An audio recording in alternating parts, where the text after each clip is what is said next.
South Point Casino is the perfect place to be. Our racebook is completely separate from the sportsbook and totally dedicated to the horse player. With 52 overhead TVs, free Wi-Fi, and cocktail service. Bring your tablet or smartphone and plug into the USB ports to look up your favorite handicapping website without draining your battery. Want to wager from your seat? No problem with our IPTs. Just sign up, make a deposit, and you're off to the races. Plus, you'll earn points for dining, hotel, movies, entertainment, and the spa just by using the club card when wagering. South Point Casino's Racebook has you covered. Who is there for heroes or the families left behind when a service member or first responder dies or is catastrophically injured in the line of duty? Who helps our country's homeless veterans? And who helps our nation to never forget 9/11? Let me tell you who. The Tunnel to Towers Foundation. The Foundation's Gold Star, Fallen First Responder, Smart Home, and Homeless Veteran programs comprise their In the Line of Duty programs. They're all dedicated to honoring our nation's heroes and their families. The Foundation's Never Forget programs engage people in 9/11 remembrance across America. Over 80 runs, walks, and climbs a year, dozens of golf outings, and the Tunnel to Towers 9/11 Institute is educating kids in kindergarten through 12th grade to help our nation keep its vow to never forget. More than 95 cents of every dollar you donate to Tunnel to Towers goes to its programs. Never forget the sacrifices of our country's greatest heroes. Donate $11 a month to Tunnel to Towers at T2T.org. That's T2T.org. The following is a Race Day Las Vegas presentation in association with Siraco Productions Limited on the Race Day Las Vegas Radio Network.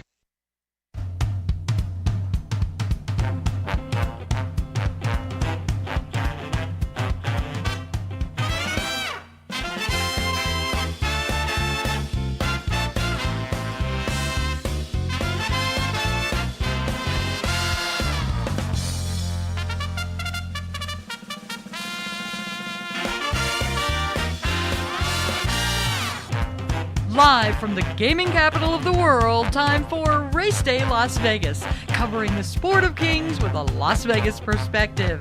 Now to the race desk with your host, Ralph Siraco. From the backstretch to the turf club, at the racebooks and on the internet, to all horse players around the world, a good morning.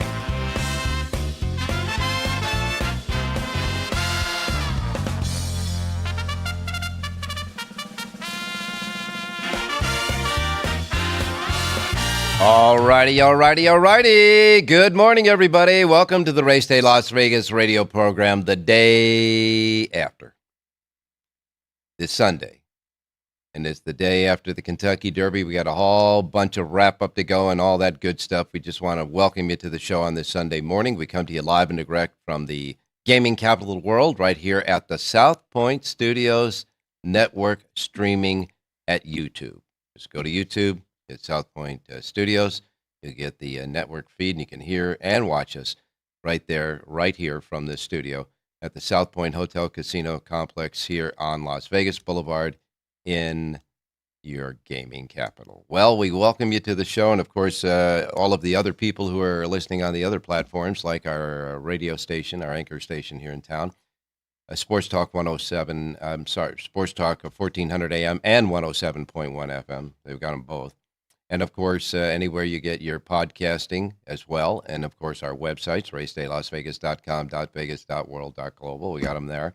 And, of course, anywhere you get your phone apps, your KSHP phone apps, your YouTube phone apps, etc. So, however, wherever, whenever, welcome to the show.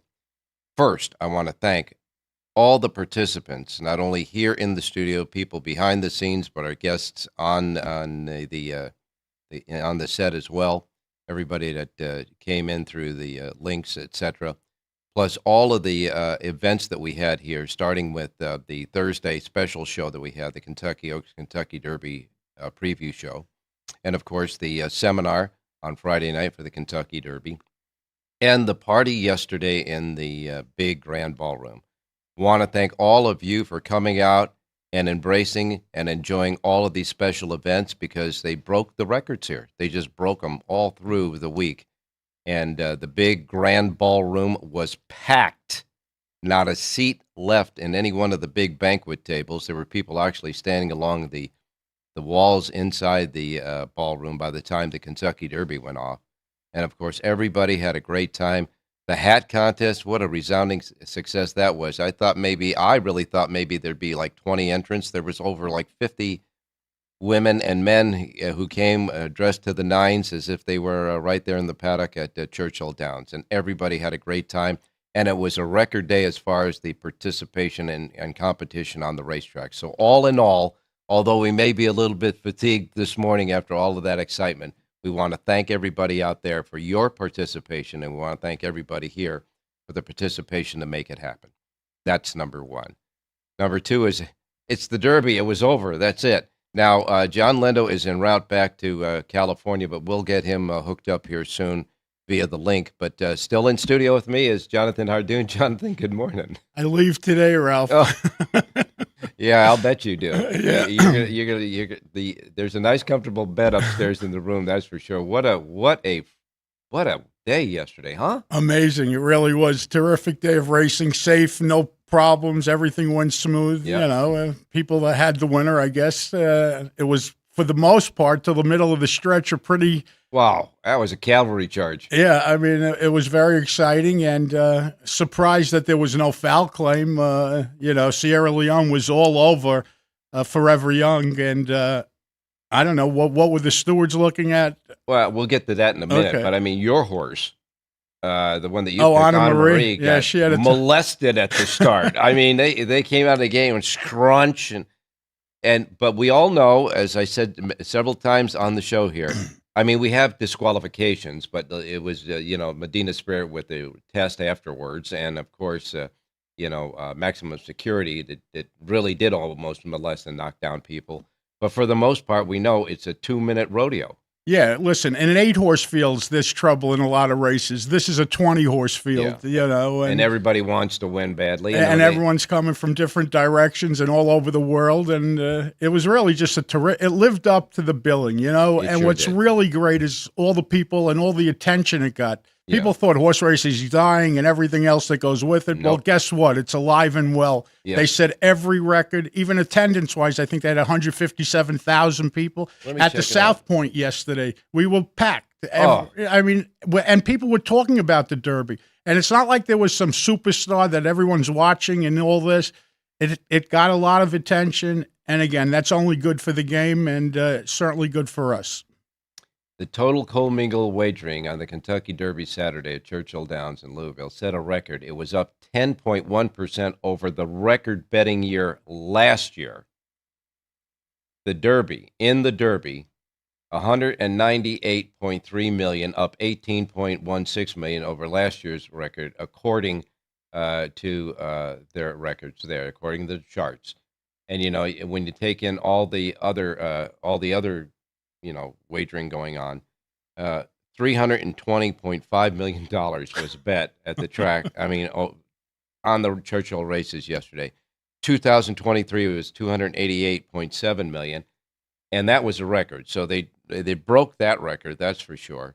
And for the week that started out, on Tuesday, and then they went to Wednesday, and then Derby Day and Oaks Day and Kentucky Derby Day, $446.6 million was cranked through the windows. You're right. Racing is not dead. People will come out for the events. And they certainly did there. Beautiful, that new paddock they had that was very well shown on all of the TV signals, etc. But here at the South Point, people were starting. I had a neighbor that I saw on my way home yesterday. He happened to be checking the mail at the mailbox in front. And he said, "Ralph, I was looking for you." I said, "Well, I was in the ballroom." He says, "Well, I went to the ballroom he said, I got there by 10 o'clock, about an hour after the ballroom opened. He said there were like 3 tables that were like still vacant, and he got one of them. But it was way on the other side of the ballroom. And if anybody knows how huge that ballroom is, and we were there, it's you can get lost real easy because there was nothing but a sea of people. And it was great because everybody was having a good time. I didn't really hear anybody complain that much about losing the races either. Everybody just was having a good time. And it's a testament to their dedication here and their commitment to horse players here at this complex. And it was a terrific atmosphere. It really was. They had over 800 seats, and you couldn't find one. Yeah. That's amazing. Yeah, I think they squeezed in at least. Well, I know it was over 1,000 people. Oh, okay. Yeah, but that's not even an overflow. I mean, the race book, which is one of the biggest race books here in Las Vegas, was full. People were along the side and packed in the back. The lounge next to it, where we did the seminar, that was full with people watching and betting. And the side part, they have another little theater type thing next to the book, with all the TV sets on there, and all those seats were packed. I mean, the entire hotel was packed. It was amazing. That's what I was telling you. I was just amazed how much interest there was. Yeah. And it's a good thing. Yes, and the race lived up to the billing. When was the last time? 3 noses on the wire. I can't remember. Yeah, me 3 neither. noses on the wire at the Derby. Usually, you'll get a They're horse spread right out. about at the 16th pole, start to pull away or whatever. But these 3 horses were driving to the finish. The track announcer did a yeoman's job in describing it for people, and it was just it all lived up to the billing. It was just one of those very, very memorable days of racing, and in the Kentucky Derby all over the place. It was really something. The only thing that I heard throughout the entire day was one of the big local properties here in town had a problem with their app, their phone app, their horse racing phone app, that they said it was down for about 3 or 4 hours. So that had to hurt their properties, but everything was going right to the tee here. That's for sure. And boy, I got to tell you, that hat contest. I mean, that's a go all the time. And so is that they had that little area, that little thing where you take a picture. Oh, yeah, like you were at the in track. Churchill. Yeah. That was a brilliant idea, Yeah, it and was people good. loved it. People were lined up taking pictures there. And, of course, the food and beverage, they were always, those lines were always packed. It was a good time. And the pari-mutuel lines here upstairs, when the first time I went to make a bet, it was a long line.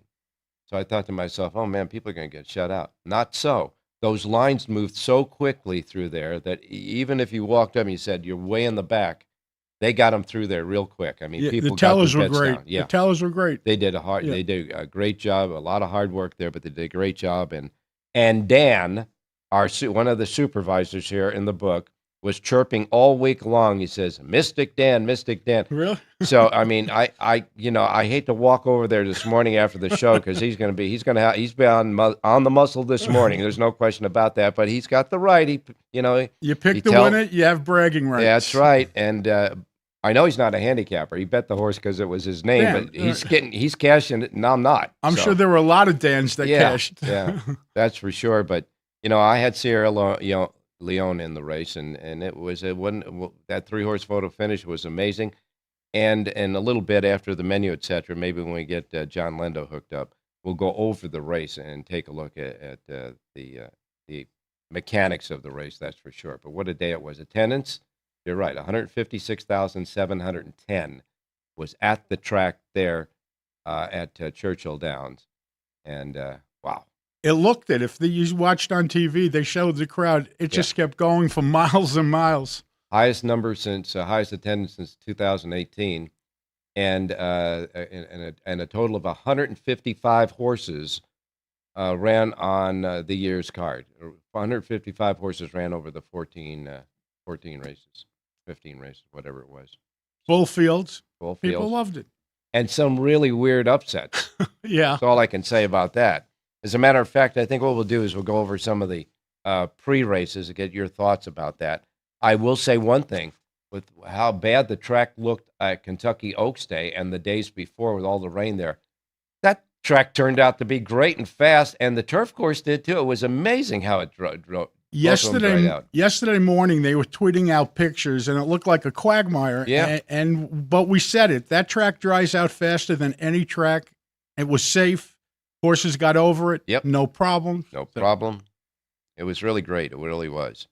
Taking a look, they had 9 stakes races out of the 14 races yesterday. Of course, the last of them was the Kentucky Derby, but they started out with the Knicks Go Stakes at a mile for 4-year-olds and up. And in this one, a Strong Quality got the win for Florent Garreau. He had a pretty good day yesterday. $13.82 for the win. It was a Mark Casse trainee outrunning Kupuna, which is a horse that John Lindo liked, and 5-star General in that one. Any thoughts? Did you see that race at all? I did. I saw them all. It was a terrific race, and no real surprises. I thought not in that race, and made sense. Okay. The next race up was the $600,000 Grade 2 Twin Spires Sprint at 5.5 furlongs on the turf for 3-year-olds and up. And horse hadn't won in a long time, but he got there yesterday. Number 14 in the field. Cogburn for Steve Asmussen and Irad Ortiz Jr. got the job done and paid $18.78, outrunning Leo Ariana and Mischief Magic, a horse that most of us liked in that race. Yeah, Charles Appleby, one of the few people that surprisingly was expected to have a big day and didn't. Mm-hmm. When he ships in and he's deadly, usually his horses always fire. Right. He had a little bit of a tough day yesterday. You'll see Chad Brown. I mean, he lost the Derby, but he won a bunch of races on the grass. And most of them were stake races. Yeah, and he was running 1-2 and 1-2-3 in some of the races also. So, with the exception of the Derby, which I'm not sure if he would have traded in for the other 5 races. I think he would have, yes. So do I. Yeah. But in any case, Cogburn come up big. He hadn't been running that well as of late, but he come back big yesterday. Yeah, he was off a bit of a layoff, and Asmussen's a terrific trainer, and it showed yesterday. And that was Irad Ortiz Jr.'s second win already on the day, and there was only 5 races in. Then we got to the first big bucks race, so to speak, the 6th race, the $1 million Grade 1 Derby City Distaff at 7 furlongs for fillies and mares, 4-year-olds and up. And a horse that all you guys like, the 10-horse Bahava, won that. Irad Ortiz Jr. again for Sherry DeVoe, $5.44. So he was the favorite in one, beating Alva Star and Flying Connection. And all I can say is Alva Star and Bahava were vying for favoritism, and the public had that just right because that was a hell of a duel with these two down the stretch. It was. An Alva Star beat that horse last time out, but Vahava turned the tables. I guess the 7 furlongs made the difference. I think so, yes. Because it took Vahava the entire stretch to get by Alva Star. But that race kind of went to Hoyle. Then in the 7th race, the $750,000 Grade 2 Churchill Distaff at 1 mile on the turf. And the turf, like I said, was in good shape for fillies and mares, 4-year-olds and up. And all I can say is Chad Brown has zeroed in on this race. This guy has won this race 3 years in a row, and I think when the dust settled, he got 4 in a row because Chili Flag wins the race with Irad Ortiz Jr. up again, Chad Brown, the trainer. That was 4 wins on the day already in 7 races for Irad. 3 of them were stakes races. Chili Flag gets the job done over Caprice, which is a horse that a lot of the guys, handicappers, liked, and Delahaye.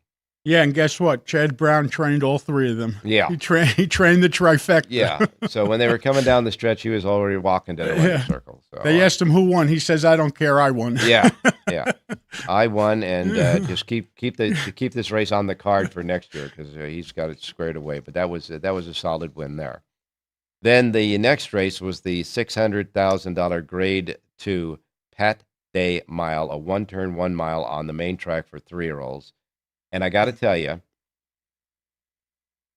the winner was Seize the Gray. I'll get that out of the way first with Jamie Torres aboard. Seize the Gray wins for D. Wayne Lucas, pays $20.84, outrunning Nash and Vlahos.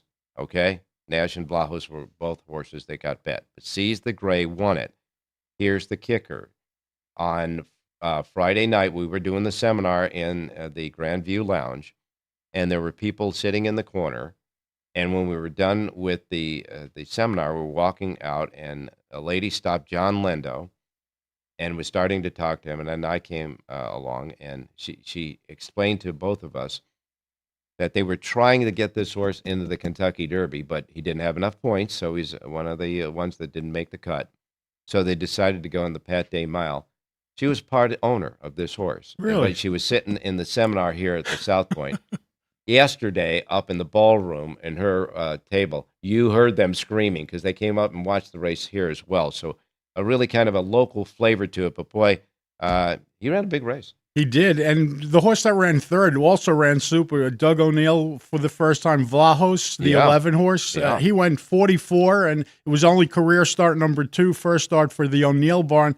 Nothing to be embarrassed about. He ran his eyeballs out. And Edwin Maldonado, who was riding at Santa Anita on Friday, took a midnight, an overnighter, midnighter to Louisville in time because he wanted to ride this horse. And we all know, if you've been following Southern California racing, when you put Maldonado on a horse, he's going to get this horse out of the gate and running because he loves to get horses out and get to the front. And that's exactly what this horse did. Might have been a little bit too fast for the half, though. Yeah, and They were battling every step of the way. Everyone was taking a shot, and for career start number 2 to put in an effort like that, nothing to be embarrassed about. Yeah, Seize the Gray, though. It was kind of a fun win, although I didn't have the horse. Full disclosure here, I didn't have the horse, but it was It's not always about winning. Sometimes there's a great story. Watching Lucas go into the winner's circle there, he's 88 years old. It's just a great story. It's great because, yesterday it was like the crowd was like that too. Even the people who were losing were having fun. I lost the race, but it was still a fun story. So you were feeling good for them. The atmosphere, again, was perfect. Positive, all positive, that's for sure. All right, then we get to the $600,000 Grade 2 American Turf at 1 mile and 16th on the turf for 3-year-olds. This is the race that I thought, one of our participants in the Kentucky Derby should have been in, but wasn't. But in this race, I had to look at my form twice, and I was very comfortable in saying I couldn't bet that horse now. Right. But he won.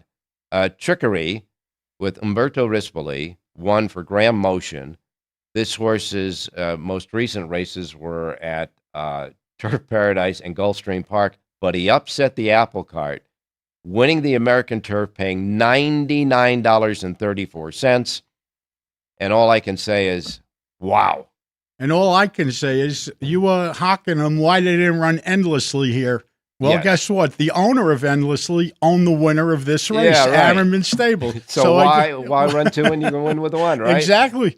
And I guess he knew what he was doing. I guess he did, and I guess that shut me up, didn't it? Anyhow, this race, he was 47-1, and to show you how much of an upsetting race it was overall, the 24-1 shot ran second, a 36-1 shot ran third, 7-1 shot ran fourth, and the superfecta paid $69,493.26. Well, no 10-cent super certainly helped those prices. Yes, it did. Because it kept the little guys out that were playing, which I don't know if it's such a smart thing to do. I don't think it is either. No, but they do it on Derby Day, and they just go to the dollar super, so that's going to certainly increase the prices. And real quick, the $1 million Grade 1 Churchill Downs Stakes was next at 7 furlongs. It's the 10th race on the card. And the winner there was Gun Pilot, Christian Torres for Steve Asmussen, paying $12.68, outrunning Hear Me Song and Zozos in the race. Any thoughts about that? No, he got a great trip, and Asmussen had him ready, and he was drawn well. He was drawn outside going 7 furlongs, and he ran very, very well. The 11th race on the card was the $1 million Grade 1 Bourbon Turf Classic at 1 mile and 1/8 on the turf for 4-year-olds and up. It was, of course, the prelude to the Kentucky Derby. Program trading, 1 for Flavian Pratt, Chad Brown's second stakes race of the day, $10.18, outrunning Naval Power and Web Slinger. And all I can say was Flavian Pratt has got to get his boots now repolished because he had to take some of the paint off of that railing coming. That was an absolute unbelievable threading to get through there. It was an amazing ride, and again, it was the longer of the other Chad Brown entrants in the race. He had I'm Very Busy in the race, who was the favorite. He broke through the gate prior to the race, and they put him back in, and the other Chad Brown happened to win. And you're right, that's a ride for the ages. Yeah, no question about that. If any of you watched any of the replays from Churchill Downs when they race next, because they don't race today, you got to watch this race. I mean, it was amazing that he got through there. And it was amazing how Brian Hernandez got through in the win with Mystic Dan in the Derby. I want to bring in now John Lendo, who's out there somewhere. John, good morning. Hey, good morning, Ralph. Can you hear me okay? Let's see if we can bring in John. John? Trying now. How you doing, Ralph? Can you hear me? Yeah, we can now. We got you all hooked up now. Okay. Now, I want to remind How everybody, you doing? you're en route back to California, but you're on the side of the road. You're not doing this while driving. Yes. Okay, we just wanted to make sure. No. We're at a rest stop here on the way back, watching the sun come up over the desert. Well, okay, we want to make sure that the highway patrol know that you're doing this stuff safely. That's for sure. We went over all of the earlier races, John, and before we get to the Kentucky Derby, because we know you're on the side of the road, so we want to get you on your way as well. So we'll go, you and me and Jonathan will go over the Derby. We'll get your picks, and then we'll send you on your way, and then I'll do the racing menu and all that stuff in a minute. But the Kentucky Derby, we all saw it. We can go over you describing it over and over again. But Mystic Dan got a dream trip to win the race, threading through the field and staying on the rail for Brian Hernandez, which is it's got to be his signature now because he did the same thing yesterday with the front-running winner in the Kentucky Oaks. And Mystic Dan held off a chorus line of chargers through the stretch in the most exciting finish in the Kentucky Derby I could ever remember, with three noses on the wire, but just got there. And Kenny McPeak and Brian Hernandez sweep the Kentucky Oaks and the Kentucky Derby with that dramatic win, just beating Sierra Leone on the outside and between horses Forever Young. 3 noses on the wire in that race. And, John, what do you say? Just a fantastic race, Ralph. A few stars in that race. People saw how good Brian Hernandez, the jockey, is both on Friday and Saturday with Torpedo and on the Oaks. And that ride yesterday, if you saw him cut the corner turning for home, there wasn't a whole lot of room on that rail there, but it takes a lot of guts to do that. And Brian Hernandez has a reputation for being inside, the kind of the new Calvin Burrell of the world out there. And he cut that corner, and it made the difference because here comes Sierra Leone on the far outside and the Japanese horse Forever Young, who ran way too good to lose. Yep.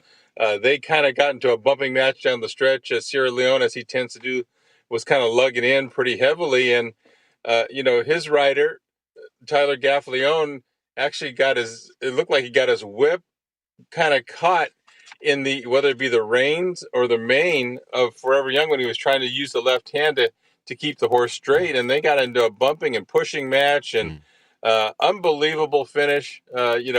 I think any of the 3 could have won with a little bit different trips, but it was a great race to watch, and the crowd loved it. I loved it. I thought it was a fantastic race. Me too, that's for sure. I had Sierra Leone, but it was just a fantastic race, and I can say this, that the crowd at in the ballroom was really going crazy. Well, you're going to watch a race, and what we were watching afterwards, I was kind of, like John had mentioned earlier, I was kind of waiting for an inquiry sign. But, that old unwritten rule, Ralph, you just don't claim foul in the Derby. It looked like it came up, but you watch those head-on tapes, and I wish they would have let the public know we're at least looking at this for you. Yeah. I mean, the stewards should have said something. Absolutely. There should have been, ladies and gentlemen, we have a steward's inquiry reviewing the videotape of the stretch run. They could have done that for the start, too, because Anna Marie was the recipient of being mauled at the start. I mean, there was a big crunch right in the middle there when they opened the starting gate. They usually let that really get away with in the Kentucky Derby, but that bumping match down the stretch, and when you're talking about hitting the wire noses apart, I think that made a difference between the result, for sure. I mean, you could certainly make a case that Sierra Leone should have been disqualified. You would say that bumping certainly cost a nose, wouldn't you say? Oh, absolutely. Don't you think so, John? Absolutely. I was, again, I bet Sierra Leone, so it benefited me that they did not take him down from second. But I wouldn't have been mad if they took him down, because I thought that's probably what should have happened. Yeah, there's no question about that. And a lot of people, I mean, I saw Twitter light up, X, I should say, light up with people complaining about it. People had stills of them coming down the stretch and bumping and all that. I think that, as you said, John, the Sierra Leone would have had every right to change the order of finish and disqualify him from second. And I also think that they would have held Tyler Gaffalione blameless because he was trying to do everything, including, like you said, reaching over, trying to get, they were so close. He was bumping that he actually, touched Forever Young. But, I mean, he could, he was trying everything he could to get him off of that horse. If that was the 5th race on a Thursday at Churchill Downs, that horse would have come down. Yeah. I honestly believe that. And it's a miracle. You watch Tyler Gaffalione, the problem on the left side, but on the right side, he's pulling as hard as he can on that right rein to keep Sierra Leone off of Forever Young. What a balancing act he was doing in the stretch there, pulling on one side, trying to get his hand loose on the other side. It was incredible. In the crunch time to the Kentucky Derby, and you're trying to win the race. I mean, it's just amazing, that's for sure. It shows you how great athletes these jockeys really are, because to pull that balancing act off while you're trying to win a race and you're driving and whipping and everything else, really an amazing job. And we got to give kudos, of course, to the Japanese horse that, like you said, ran too good to lose. And we had dinner with the man who has the bad beat of the day, which Richie Yang, who said several times on the show leading up to it in the ensuing weeks leading up to the Derby that he had a future book bet at 100-1 on Forever Young. So, the first thing we did was order him some bicarbonate soda, I think. So. Or a double. Yeah. Yeah, in whiskey. Right. Yeah. That was a horrible beat. But, there's going to be a lot of trip notes in this race. As I said at the start, it was a crunch time in the middle of the field. However, horses that were on the outside got a clean break, and we all knew as race players and handicappers that Fierceness was in trouble by the time they hit the wire the first time, because he was engulfed with speed on either side of him, John.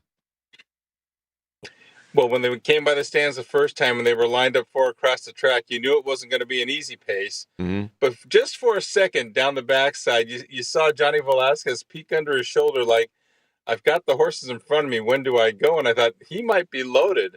But he went from full to empty in a quarter mile, and by the time they were halfway around the far turn, he was done. And Mike Rapoli put on X that the horse came out fine. He congratulated the winners, so I think he's fine. But Todd Pletcher has a reputation. If he doesn't win the Derby, those horses are back in the Preakness. So I don't think we're going to see Fierceness back in the second leg of the Triple Crown.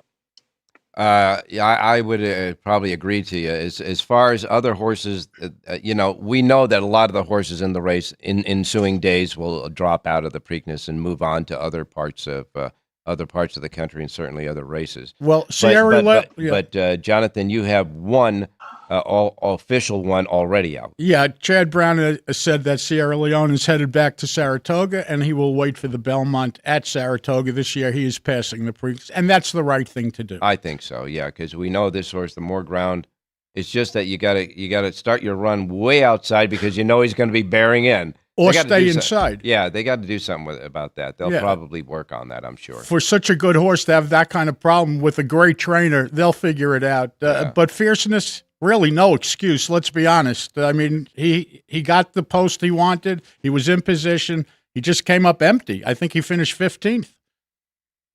Yeah, I got the chart here. Let's take a look at that thing. Fierceness. Well, John, that means he'll probably win by 10 next time, right? The every other Dan pattern continues. That's it. He's a consistent horse. He's in and outer. He runs a good one. He never puts two together. Now, he was officially the favorite of the race at $3.21 to $1. And the notes on the chart said he hopped at the start, died 3 wide, and weakened at the quarter pole. And yes, he did finish 15th in the race. Under John Velasquez. And as far as Velasquez's comments after the race, because they interview all the jockeys after the race. Let's see, John Velasquez.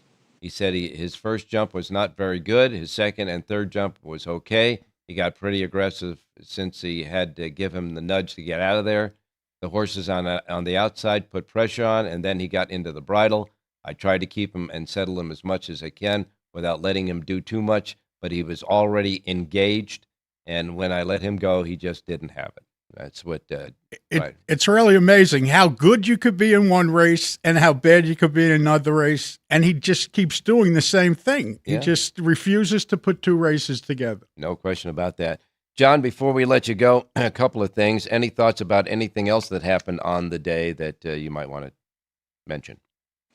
I was very happy to see the enthusiasm of the horse players in Las Vegas, not only at the South Point, but we talked to our friend Bob Ike at dinner last night. They had a good attendance at the seminar over across town, and Richie did one down at the Westgate. So, again, it's nice to know the fans are out there. They still want to see racing. Sometimes we get discouraged. It gets kind of quiet out there, but you put on a show and they'll come out, and we had a blast with the people over the last few days. Yeah, not even a question about that. That's for sure. And just, the payoffs were immense if you could have put the dots together. That pick 5 that ended in the Kentucky Derby, we went over all of the other races and the payoffs there before you came on. That pick 5, the winning numbers of 5, 2, 10, 5, 3. Paid $188,957.75. Oh, my. You love days like this. It's like Breeders' Cup. Well, John and I are on the air, so that means we didn't have it. Yeah. And I'm here, too, so I didn't have it. And so it was great in all overall. John, if we can get a couple of selections from you, we'll let you back on the road. Just one today. I've only done Santa Anita, so I'm going to go to Santa Anita's 5th race. In the 5th race today, number 7, Mystification. Took all the heat on the lead last time, never got a breather, and just got caught on the wire and with a really good effort. He was 15-1 last time. He's 4-1 on the program today. I think that effort was legit. Softer pace scenario, wire to wire today. Race 5, number 7, Mystification at Santa Anita. All righty, and we pretty much sure that you'll be at home in time to watch it on TV. At the 5th race, the 7, Mystification, John Lendo's play. And I'm going to tell you, ladies and gentlemen, John is a professional all the way. He may be on the road. He might be tired from the week, but he's got his Linda report right now here at the South Point. At the South Point Racebook, here in our Racebook, free of charge, exclusively for everybody. So I want to thank you for yeoman's job there, John. Drive carefully, and we'll talk to you after a couple of days' rest on Wednesday. Best part of the week, Ralph, was getting to spend time with you and John in the studio. Really enjoyed that. Can't wait to do it again. Yeah, this is great. We want you guys here as much as you can, that's for sure. Thanks, John. All right, guys. Have a good day. Drive safely. Now, what we're going to do, and I know the crew here isn't we have a schedule to go by, but I'm blowing off some of the commercial breaks so we can continue with our coverage here. And what we'll do is I'm going to do Rich Eng, and then we'll do the menu after that. So let's bring in Rich Eng. Richie, good morning. Hey, good morning, Ralphie. Good morning, John. All right, wait, we'll get you up there. Good morning, Richie. Hey, good morning, Ralphie. Good morning, John. Good morning. Well, we all sympathize with you. That's for sure. Ouch. All I could say is ouch. Yeah. That one hurt. Well, I really appreciate the condolences. And, when you bet horses and you bet sports, a term that you hear an awful lot is bad beats. And if you're going to bet enough games, you're going to bet enough horse races, you're going to get bad beats. But, that one in particular really hurt because I had a chance for me, to make a really big score for me on my level. But he ran his eyeballs out. I have no complaints. And, I got a little hoarse after the race. I was really rooting hard at the top of the stretch. Oh, you think so? Yeah. Tyler Gaffalio, and I tell you what, I know the horse lug, has tendency to lug in, and he was trying all he could to stay off the Forever Young. But if he runs straight, Sierra Leone might win, and if he runs straight, Forever Young might have won. So he ended up costing possibly both horses to win the race. Not to mention the fact that the only thing that most of the general crowd is okay, fine, and everything, but 90% of all the horse players said, "Where's the inquiry?" Yeah. Yeah. That was a bad job by them. It really was, Ralph. Somebody had to claim a foul. Either maybe the Japanese rider didn't know what you do in America. Who knows? But the stewards were there. Yeah, it's their responsibility. They have to protect the betting public. Of course. Right, Rich? Oh yeah, no question about it, Ralph. I mean, when you look at the head-on of the Derby, those two horses started about the 6 or 7 path, and by the time they hit the finish line, they were like in the 3 path. So somebody did something, Yeah. to move over 4 lanes in the stretch. And it wasn't one bump. It wasn't just one bump. They were leaning on each other all the way for a down the 16th stretch. of a mile. Yeah. It was, but like John said, it's almost the unwritten rule. There, you don't claim foul in the Derby. They did it a few years ago with Country House when they took him down, didn't they? Well, you mean Maximum? Yeah, I mean Maximum Security, and they put up Country House, right? Yeah, that's for sure. Hey, John, ironically, Maximum Security was my pick in the Derby that year, and I got disqualified. Why couldn't they have, help put me up at least a second? You know what, Richie? If next year something happens to a horse and you have him, I would suggest not to play the Kentucky Derby. I would consider taking the first Saturday in May off. Yeah, and not so much for your health and well-being, but for ours as well, because we might have the same horse. In any case, a great day and a great what a weekend for Kenny McPeek and Hernandez, huh?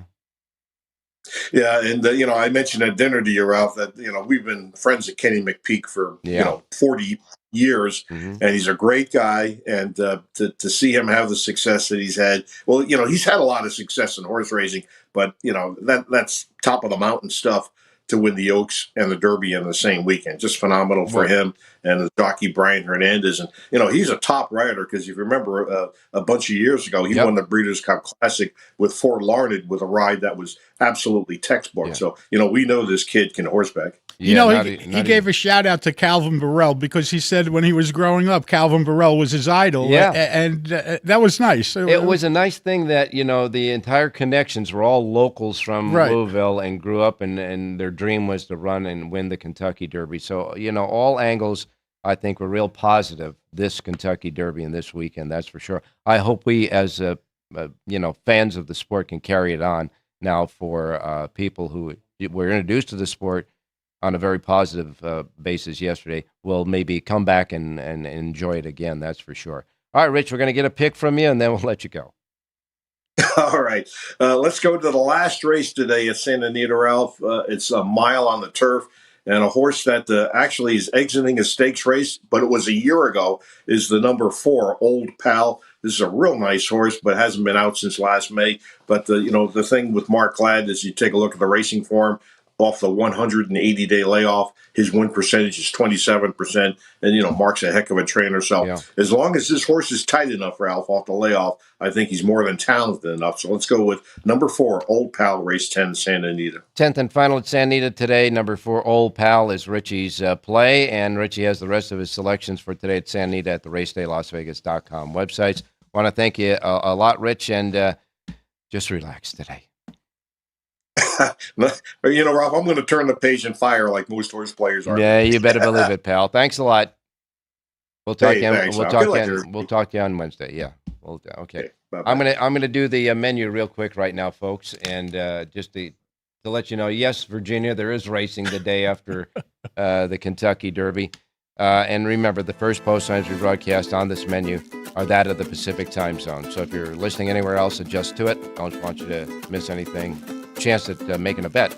I want you to miss it like I miss Mom and Dad. Okay, here we go. Laurel Park is first up. Laurel Park's first post time for 10 races, 9:25. We got 9:25 at Laurel. Next comes Belmont at Aqueduct. 8 races today. A couple of stakes races. The license fee stakes will be the 3rd on the card, and the Gold Fever Stakes will be the 7th on the card. First post time at Belmont at Aqueduct is 10:05. 10:05 at Belmont at Aqueduct today. Gulfstream Park, their Pick 6 Rainbow Jackpot Carryover now stands at $30,278. And a first post time at Gulfstream at 10:10 first post at Gulfstream. And then we go to Woodbine. Woodbine Racecourse has 10 races. The Thorncliffe Stakes is their 8th and featured. Woodbine has a Pick 6 jackpot today of $9,147. Their Super High 5 jackpot, $15,402. First post time 10:10 at Woodbine. And their feature race again is the Thorncliffe Stakes, the 8th on the card. Then we go to Oaklawn Park. Closing day at Oaklawn Park. Wow, they've had a meet there. 11 races today at Oaklawn. The La Cachita Stakes is the 10th and featured race out of the 11 races. First post time is 10:20 for closing day at Oak Lawn Park, Hot Springs, Arkansas. Hawthorne has 8 races. Their first post time at Hawthorne is set at 12:40 for their 8-race card. Santa Anita will get underway at 1 o'clock this afternoon, 10 races, including the featured 7th race, the Grade 3 Senorita, at 6.5 furlongs on the turf for 3-year-old fillies. Santa Anita's first post time for 10 races today is at 1 o'clock this afternoon. Had a big pick 6 payoff yesterday at Santa Anita. You know, while people were recovering from the Kentucky Derby day card, Santa Anita put up some big numbers yesterday. As a matter of fact, their pick 6 paid $44,545.50. The pick 5, late pick 5, paid $20,175.70. Big day yesterday at Santa Anita. Golden Gate continues the menu. First post time for 8 races there is 1:15. Golden Gate first post time is at 1:15. And then we wrap it up with Los Alamitos in Southern California. Los Alamitos has a carryover in their pick 6 of $11,400. They have 9 races. First post time is 5:40. First race will be they got 1 thoroughbred race, 4 mixed breeds, and 4 quarter horses for the 9-race card at Los Alamitos. Okay. Well, we will continue on the show. We're going to just blow off all the commercials today. Everybody should know that we are brought to you by the South Point here, because that's where we're at. Did a great job yesterday, everybody here, that's for sure. And, of course, our charity that we like to always plug is Tunnel to Towers. Yes, sir. You know a lot about them as well. Yes. All right. Now, we get back to the Kentucky Derby. You say they should have definitely had an inquiry in the bumping match through the stretch. But, I mean, the start of the race, which is one of the most important things, is the start of the race. Yeah, but they usually let you go. They usually let that go. And in a 20-horse field, there has to be some problems at the start. There's no way it's going to be a clean getaway. Oh, I understand that. There's got to be bumping. But this was like, I mean, your horse got, I'm surprised he stood up. I thought he was going to go down. Yeah, he was forced to drop back to last. He made somewhat of a run in the stretch. And Ben Curtis, first time in the Derby, I'm sure he got something out of it. Yeah, for sure. That's for sure. All right, so Mystic Dan slips through on the rail, wins the race in a photo finish, a driving finish with Sierra Leone, who finished second. The margin of victory and defeat was a nose apart. The third nose on the wire was Forever Young, who finished third. Then you had Catching Freedom with Flavian Pratt, who finished fourth. T.O. Password, the Japanese horse, really ran big. He ran fifth in the race at 48-1. In career start number 3, Ralph. His third race of his career, right. And he was the longest shot in the race. Yeah, he was, 48-1. Well, one of the longest. He was one of the longest. Believe it or not, Track Phantom was a long shot. But I see here on the chart that the longest price on the field finished in 18th place, Gomo the first at 49.32-1. Anyhow, so we got T.O. Pass finishing fifth. Resilience was sixth. Stronghold, the Santa Anita Derby winner, was seventh. Honor Marie recovered and finished eighth. And I got to tell you, that was an admirable eighth, I thought. Yeah, absolutely. Nothing to be embarrassed about. Endlessly did run ninth, so he split the field. Dornock came off the rail, at least he was right in the middle of the pack and finished 10th out of the 20. Then you had Track Phantom, who finished 11th. West Saratoga was 12th. Domestic Product was 13th. Epic Ride was 14th. That was the horse that got bumped in. Fierceness finished 15th in the field, and like John Velasquez's comments was, he just he emptied out at the top of the stretch for sure. Society Man finished behind him at 16th. Just Steel was 17th. Grand Mode, the first, as I say, was 18th. Catalytic was 19th. And the horse who gets to bring up the rear, Just a Touch, who finished 20th in the race. By the way, that horse also major trouble at the start, and Giroux protected him and wrapped him up. Yep. So, all right, out of the 20, how many horses do you think could go on to the Preakness? 2, 3, maybe, tops. Okay. All right. Let's bring in our final handicapper of the day. Well, you know what? I didn't get any of your picks, Jonathan. Let's get yours, and then we'll bring in Jerry. Okay, let's go to Belmont Aqueduct at Belmont to look at race number 2, 1 mile and a 16th on the turf. And I like the number 5 horse in here, Agra 3-year-old filly from the Bill Mott barn. First 2 starts of her career were run at Aqueduct over this turf course, and they were very good. Last 2 races were on synthetic. Back at Aqueduct, back on the turf, 5-1 on the morning line. Junior Alvarado aboard to ride. I like number 5, Agra, to win today's second race. All right, second race, the 5 for you, and you got to pick at Santa Anita. Yeah, 10th and final. I like the number 5 horse in here, Lincoln Hawk, a 6-year-old gelding from the Liberato Baracchio barn. Giovanni Franco aboard to ride. 8-1 on the morning line. Drew a line through his last race, going 1.25 miles. Cuts back to a mile today. Number 5, Lincoln Hawk, upsets and wins today's 10th and final. All right, and I got a Siraco play between you and Rich Eng so far. Richie likes the 4, you like the 5, so that's the Siraco play, 10th race, Santa Anita, the exacta box of 4-5. Now we bring in Jerry Jackowitz. Good morning, Jerry. Good morning, guys. Well, what a derby, huh? Yeah, really. What a derby. You know, it's just an amazing race. I mean, yeah, there's real highs, there's real lows. I imagine Chad Brown's barn is they're shaking their head today. What do we got to do to win? What about the Japanese? They've been trying forever. Right. Yeah. Well, Forever Young. Forever is a good. Forever Young and Sierra Leone. I mean, they went step by step through the whole stretch. Battling, leaning in and out on each other, and probably cost each other beating Mystic Dan, but that's all part of the game, It's just, And then there were 3 horses at the wire together, and one gets all the glory, and the other ones get all the, the heartache, I guess you'd say. Well, yeah, there's. I'm sure that the connections of the second and third place finishers consumed just as much alcohol as the ones that celebrated with the winner. Let me ask you this. They ran some incredible races. Let me ask you this, Jerry. There's a consensus of race players out there that thought there should have been an inquiry, at least, in that bumping match coming down the stretch. What say you? Well, based on maybe the last 2 years, maybe so. Based on the last 150 years, definitely not. Okay. So I'm, that's the Kentucky Derby. It's a rough-ridden race. You're going to put 20 colts out there and young horses trying to do something they've never done before, and you're going to ask them to run a perfect, pristine race. It's just not reasonable, and put that kind of jackpot out there at the end. What's the jockey supposed to do? He's supposed to kind of back off a little bit and not in the Derby. Let the race go to somebody else who could win it, and there'll be a little bumping. I still don't like any of the disqualifications I've seen in the Kentucky Derby. It has a history of being run a certain way, so I'm okay with that history.